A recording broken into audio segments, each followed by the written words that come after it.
भारतीय संविधान जिंदाबाद था, जिंदाबाद है और जिंदाबाद रहेगा। दुनिया का सबसे बड़ा संविधान ऐसे ही नहीं बनता है। भारतीय संविधान सिर्फ कानूनी दस्तावेज नहीं है, यह जीने का आधार है। हर भारतीय का स्वाभिमान है ये। हमारी बहु बेटियों की सुरक्षा है ये भारतीय संविधान। लोग सवाल उठाते हैं कि आजादी के 70 साल गुजरने के बाद भी संविधान ने हमें क्या दिया। गरीबी है, भुखमरी है, बेरोजगारी है, स्वास्थ्य की व्यवस्थाएं चरमराई हुई है, शिक्षा का जो जो जो हाल बना रखा है वो सबके सामने है। क्या है संविधान में, क्या मिला संविधान से?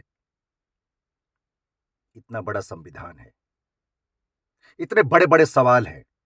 जवाब तुम्हारे अंदर है। कभी ढूंढने की कोशिश की है? कभी सोचने समझने की कोशिश की है कि इस भारतीय संविधान में लिखा क्या है? सिर्फ संविधान पर भाषण भाषण डालने, भाषण देने, भाषण बांटने, भाषण छिटने के अलावा किया क्या है नेताओं ने? आम लोगों को भारतीय संविधान के बारे में पता कितना है?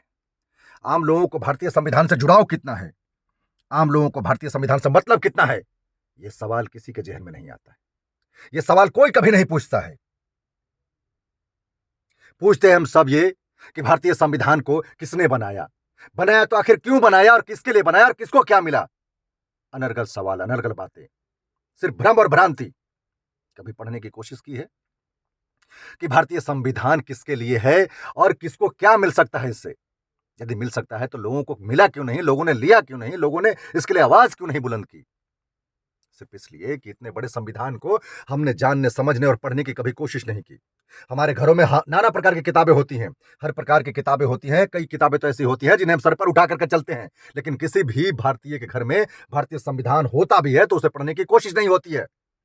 स्कूल में, कॉलेज में, पुस्तकालय में, विद्यालय में भारतीय संविधान देखने तक को नहीं मिलता है। सिर्फ सवालें हमारे जहन में आती हैं कि क्या है ये, किसने लिखा, क्यों लिखा।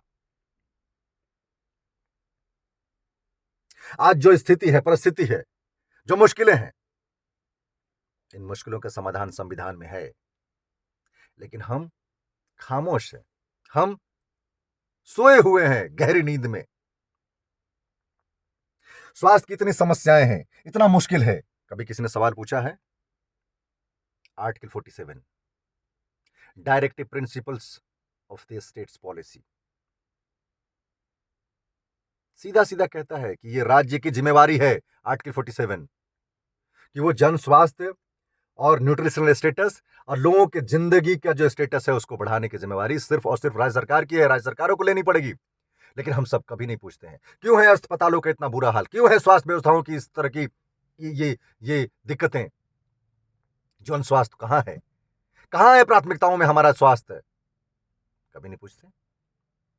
आर्टिकल 21A शिक्षा का अधिकार साफ साफ लिखा है, निःशुल्क शिक्षा और जरूरी शिक्षा। कहां है निःशुल्क और जरूरी शिक्षा और बराबर की शिक्षा? एक व्यक्ति कॉन्वेंट में पढ़ रहा है, दूसरा व्यक्ति को पढ़ने के लिए किताबें नहीं है, स्कूल नहीं है, शिक्षक नहीं है, बैठने के लिए जगह नहीं है, छतें चू रही हैं। स्कूलों का हाल भैंस का तबेला बना करके रखा और संविधान पे सवाल उठाते हैं हम। कहां है हमारा, कहां है हमारी सोच, कहां है हमारा सवाल, कहां है हमारे जवाब? पूछा है कभी? संविधान ने तुम्हें वोटिंग राइट दिए, मताधिकार दिया। अपने मतों को एक एक बोतल दारू पर बेच रहे हो तुम, हम सब। और संविधान पर सवाल, उंगलियां उठाते हो। वोट देते हो जाति देखकर, बिरादरी देखकर, धर्म देख करके, अपने अपने घर वालों को देख करके। कभी अपने घर, अपने प्रदेश, अपने समाज की बुराइयां देख करके, मुश्किलें देख करके, बेरोजगारी देख करके, अशिक्षा देख करके, स्कूलों की बदतर हालत देख करके क्यों नहीं वोट करते हो? जिस वोट का अधिकार तुम्हें संविधान से मिला उस पर सवाल तो उठाते हो, लेकिन किसको वोट देना है यह तय नहीं कर पाते हो, यह समझ नहीं पाते हो और संविधान की दुहाइयां देते हो। हर व्यवस्था है संविधान में, तुम्हें लिखने का, बोलने का, चलने का, अपने दैविक स्वतंत्रता का अधिकार तक तुम्हें दिया है। इस भारतीय संविधान ने अपनी आजादी का ढिंढोरा तो पीटते हो, हंगामे तो बरपाते हो, लेकिन क्यों नहीं मिला, कैसे नहीं मिला, किससे मिलेगा, कहां मिलेगा, हम कैसे इसमें जुड़ेंगे, ये सोच नहीं पाते हैं। जो सबसे बड़ा करप्ट है, भ्रष्टाचारी है, उसके साथ खड़े होते हैं, उसको अपना समझते हैं उससे हम थोड़े से लाभ के लिए उसको हवा देते हैं, उसको हम संसद में बिठाते हैं, उसको हम विधानसभा में बिठाते हैं, जहां कानूनें बनती हैं, जहां योजनाएं बनती हैं, उस पर उसको हम काबिज करा देते हैं। सवाल पूछते हैं संविधान में क्या है? सवाल पूछते हैं संविधान ने हमें क्या दिया? सवाल पूछते हैं कि संविधान किसके लिए है? सारे सवालों का जवाब संविधान में ही है, याद रखना। लेकिन दिक्कत यह है कि संविधान हम पढ़ते नहीं, संविधान को हम जानते नहीं, समझते नहीं, मानते नहीं, अपने सीने से लगाते नहीं। संविधान को हम अपनी सुरक्षा, अपना मान सम्मान, स्वाभिमान हम जोड़कर देखते नहीं। हर एक आर्टिकल हमारी जिंदगी है, हर एक आर्टिकल हमारी सुरक्षा है, हमारा स्वाभिमान है, हमारा अधिकार है, हमारी बेहतरी है। लेकिन हम समझ नहीं पाते मित्रों। हमारी जिंदगी में यदि सबसे कुछ महत्वपूर्ण है तो हमारे अधिकार, और ये अधिकार सीधे सीधे लिखित तौर पर हमें संविधान से मिलते हैं। लेकिन हम सब कभी भी इस जरूरी बात को जरूरी समझा ही नहीं, कभी भी संविधान को अपना स्वाभिमान समझा ही नहीं, जरूरत समझी ही नहीं। सिर्फ गप मारने से कुछ नहीं होता, याद रखना। आज ही संविधान खरीदो और संविधान पढ़ना शुरू करो। सभी जगह उपलब्ध है,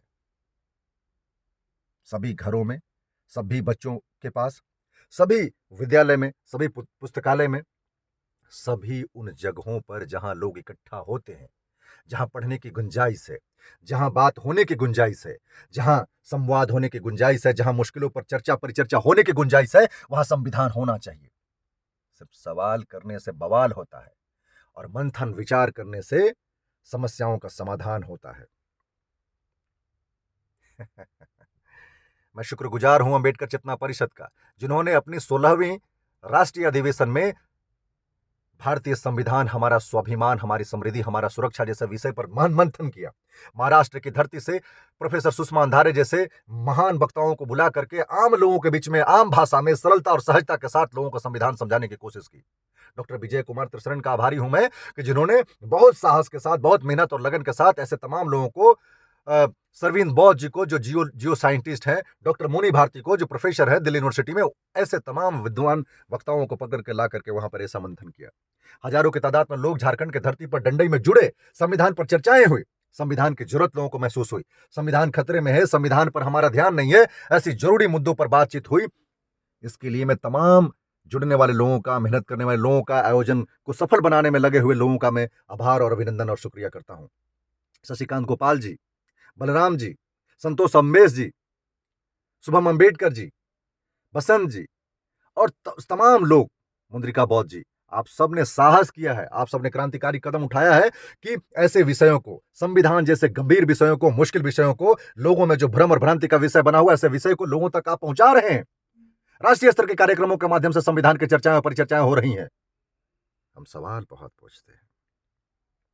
जिस दिन हर सवाल का जवाब अपने भीतर ढूंढना शुरू करेंगे, हर सवाल के जवाब में अपनी भूमिका तलाशना शुरू करेंगे, अपना घर भी बेहतर बनेगा, अपना समाज, अपना प्रदेश, अपना देश भी बेहतर बनेगा। लूटने में मत व्यस्त रहो, ये लूट का माल लेकर के ऊपर नहीं जाओगे, याद रखना। ये लूटा हुआ माल यहीं छोड़ करके तुम्हें उस कब्र में जाना पड़ेगा, उस सैया पर लेट जाना पड़ेगा मृत्यु के बाद, जहां पर कोई लौट करके नहीं आता है, राख भी नहीं मिल बचती है, याद रखना। संविधान, संविधान, संविधान, संविधान जिंदाबाद, हमेशा जिंदाबाद रहे।